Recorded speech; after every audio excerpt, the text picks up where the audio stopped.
মুখ দেখে ভুল করো না, মুখটা তো নয় মনের আয়না। মানুষের ভেতরের খবর তো কেউ পায় না। সাধু আর শয়তানের ভাই দুনিয়ায় চলেছে লড়াই। কে সাধু কে শয়তান কিছুই বলা যায় না। দেখে শুনে তাই করো না যাচাই। মুখ দেখে ভুল করো না, মুখটা তো নয় মনের আয়না।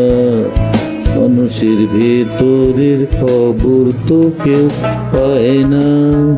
সাধু আর শয়তানের ভাই দুনিয়া চলেছে লড়াই। কে সাধু কে শয়তান কিছুই বলা যায় না। দেখে শুনে তাই করো না যাচাই।